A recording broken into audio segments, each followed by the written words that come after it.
ભારતના રાષ્ટ્રપતિ શ્રીમતી દ્રૌપદી મુર્મુએ ઉત્તર પ્રદેશના ગોરખપુર ખાતે મહાયોગી ગુરુ ગોરખનાથ આયુષ યુનિવર્સિટીનું ઉદ્ઘાટન કર્યું.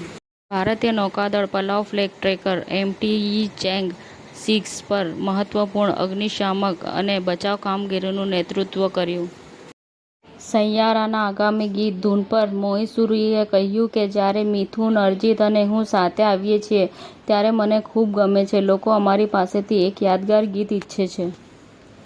મુખ્યમંત્રી શ્રી ભૂપેન્દ્ર પટેલ અમદાવાદમાં બિલ્ડર ઓફ ધ નેશન કોન્કલેવમાં ઉપસ્થિત રહ્યા હતા. અમદાવાદ જિલ્લામાં PM જનમન તથા ધરતી આબા જનજાતીય ગ્રામ ઉત્કર્ષ અભિયાન DA જગુઆ અંતર્ગત સેચ્યુરેશન કેમ્પનું આયોજન કરવામાં આવ્યું.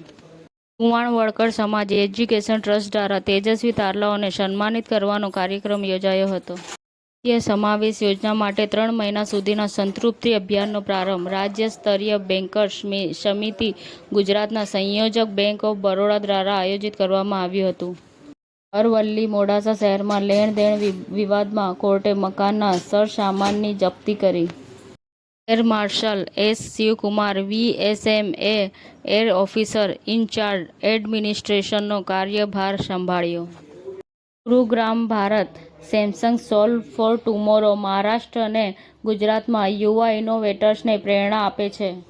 અમદાવાદમાં સરખેજ વિસ્તારમાં આવેલી હજરતગંજ અલી દરગાહમાં આવેલ રાત્રે દરમિયાન દરગાહનો સોનાનો ઘુમ્મટ એ 7 કિલોગ્રામનો છે. એ ચોરીને લઈ ગયા છે. CCTV લઈને સરખેજ પોલીસ સ્ટેશને વધુ તપાસ હાથ ધરી છે.